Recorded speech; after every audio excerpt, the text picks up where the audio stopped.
Welcome to the channel, English Epics. I can't remember the last time we had sex. The thought came out of nowhere as I was getting into bed. Looking back, I realized Jerry hadn't tried to initiate sex for at least a month.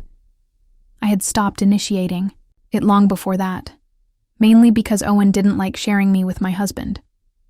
So, how long had this been going on? A surge of fear shot through me at the thought that he might have found out about my affair. It seemed unlikely after all these years, and I figured that if he had found out, I would have already paid the prices still. I wasn't going to fall asleep without asking.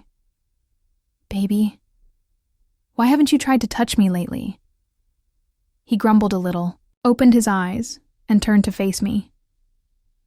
"I didn't want to say anything that would hurt you, because I still love you. But honestly, I'm just not interested in you anymore. I'm more attracted to the manager, and it seems the feeling might be mutual." I rolled onto my back and stared at the ceiling in shock. That was not the answer I had expected. Considering how good I look at 38, how could I not excite him? I know, I still turn heads at the office, especially my boss, who pursued me relentlessly until I agreed to an affair, one that's still going on to this day. And then it hit me. Jerry's manager is named Donald, and Donald is gay. And if Jerry is interested in Donald, does that mean Jerry is gay? Oh my God. My husband is gay. How did I not see it before? I frowned, then smiled as I realized this was perfect. I could keep my family intact while continuing my affair, and I wouldn't have to feel guilty about it at all. Without even looking at Jerry, I finally said, "I understand, darling. If you prefer to be close with the manager, I only ask that you be discreet. This isn't something anyone else needs to know. Are you sure? I just thought we were getting a divorce." No, I don't want a divorce. I want to support you in this, but we still need to stay together. For the twins. You're so caring." He kissed me on the forehead before turning over and falling back asleep. I couldn't sleep, but now it was more from excitement than fear. I couldn't wait until 5 o'clock in our overtime session, so I slipped into Owen's office as soon as everyone else left for lunch. "You know what? I've got good news." "Oh, really? What kind of news?" I made him wait while I slowly unbuttoned my blouse. When he saw my lace bra, I said, "From now on, I belong exclusively to you." Owen lifted his head, finally tearing his eyes away from my chest. There was a flicker of concern on his face as he asked, "You didn't tell Jerry about us, did you?" "No. Apparently, I'm his closest emotional companion, and he's not interested in me." "Can you believe he's actually gay?" "Jerry's gay." "Well, I guess. That explains why it was so easy for me to steal you away." He paused, watching as I slipped off my skirt. "Actually, it's a little disappointing." "Hey, don't say that," I replied, lowering myself to my knees in nothing but my underwear as I unbuttoned his pants. "You know I never disappoint." It's so quiet here. After the 3-hour drive home, we settled in the living room to rest. There were no kids, no blaring electronics, and each of us was lost in our own thoughts.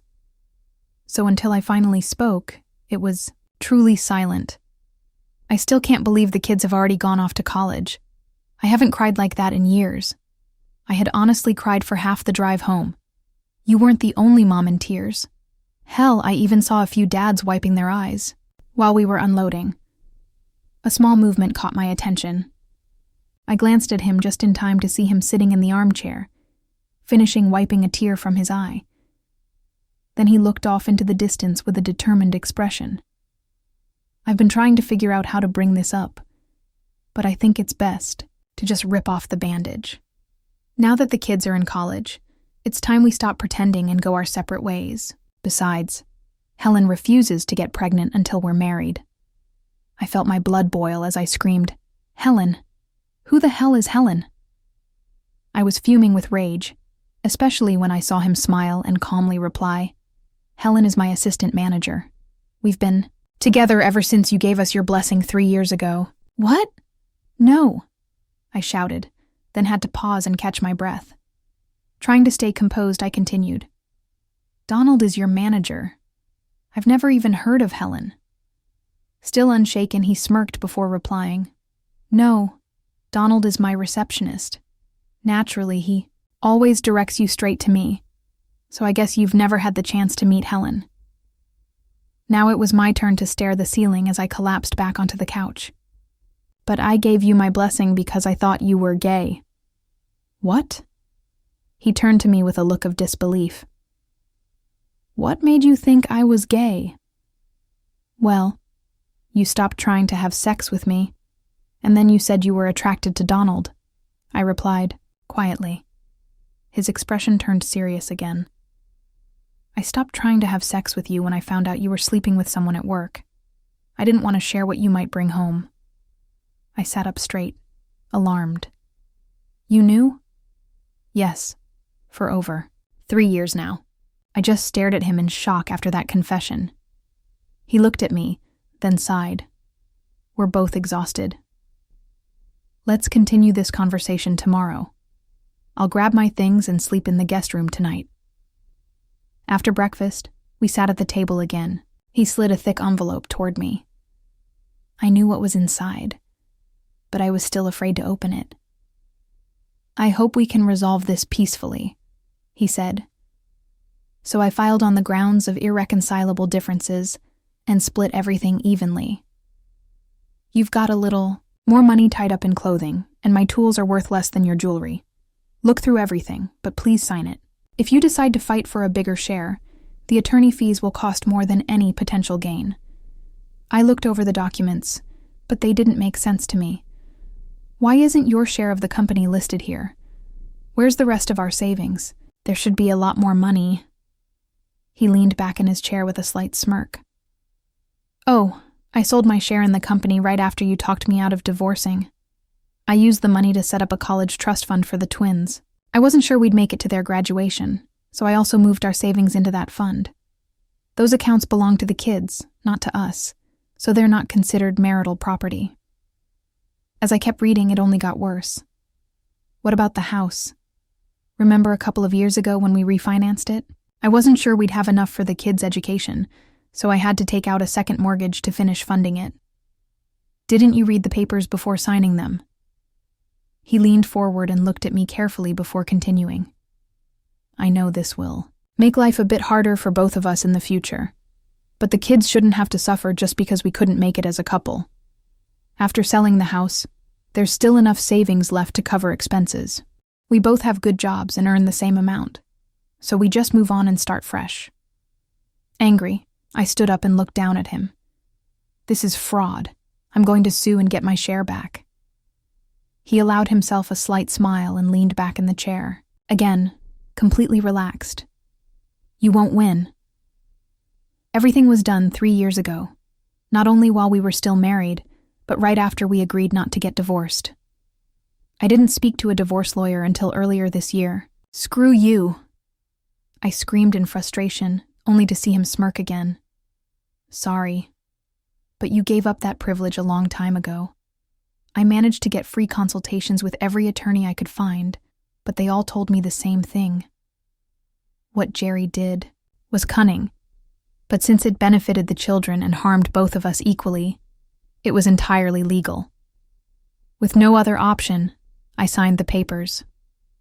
Moving out of our beautiful home and into a tiny apartment was depressing, but I thought it might make it easier for Owen to visit me. Unfortunately, he dumped me as soon as he found out Jerry had filed for divorce. Turns out, it was his wife who owned the company, not him.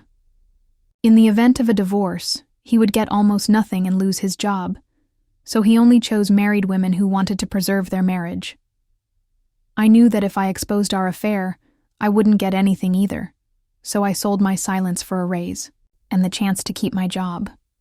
6 months later, I was sitting at my desk, staring at the final document that officially declared I was a free woman.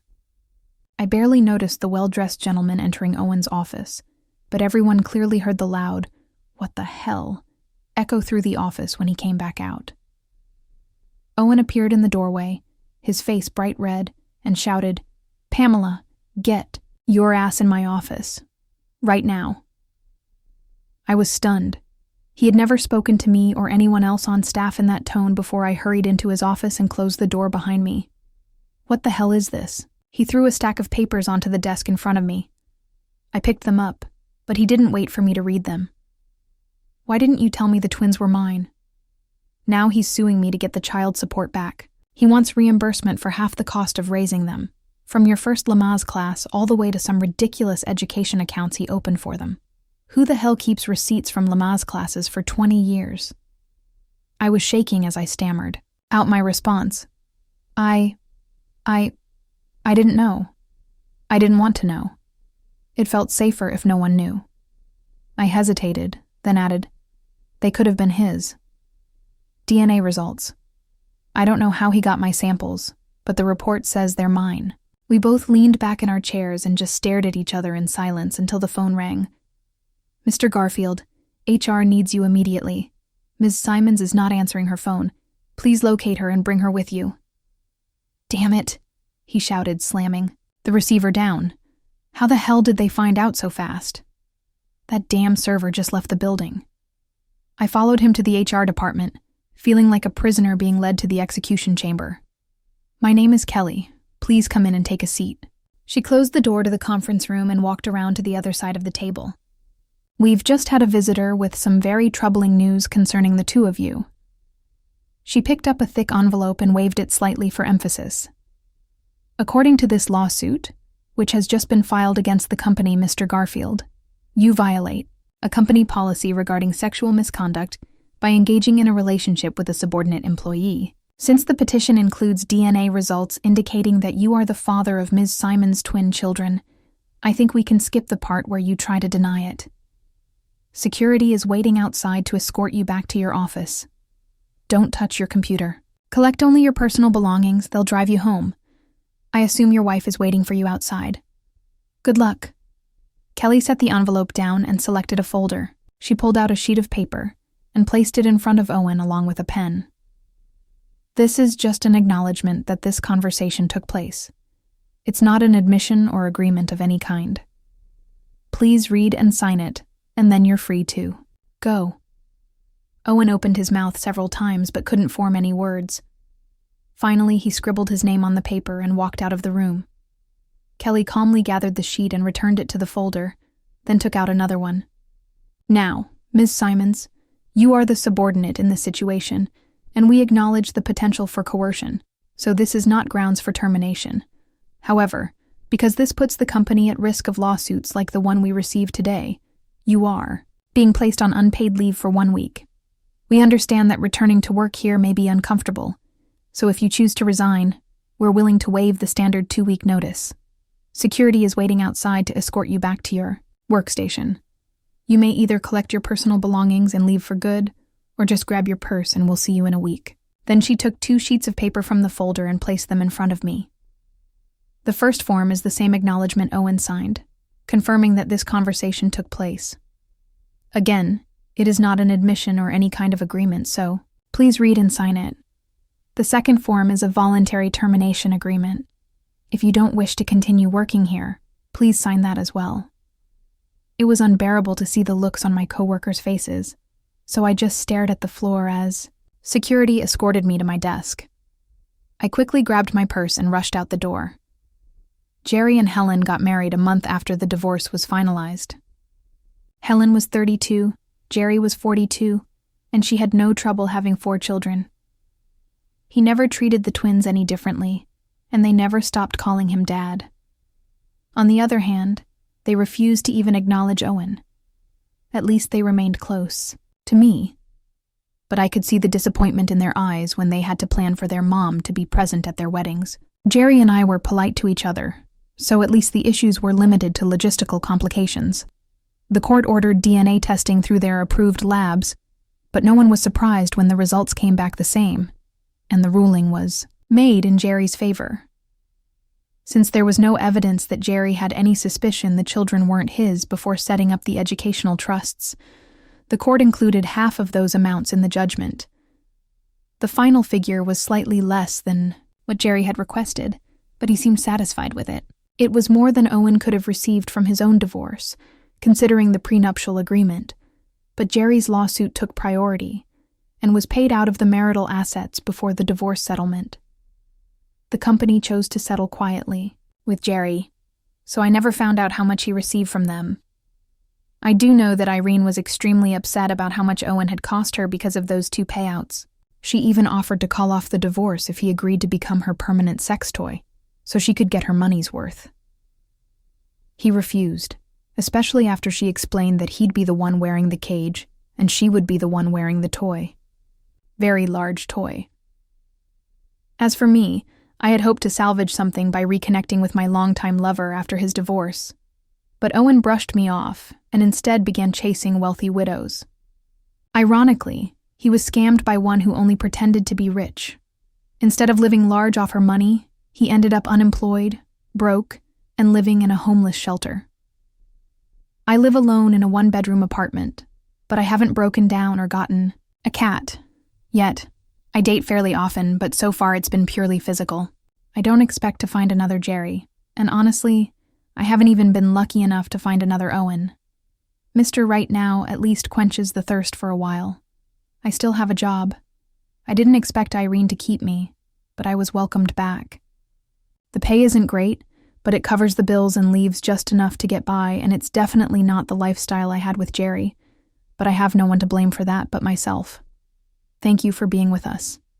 And if you're one of those who watches silently, just leave a like. It helps new stories come to light.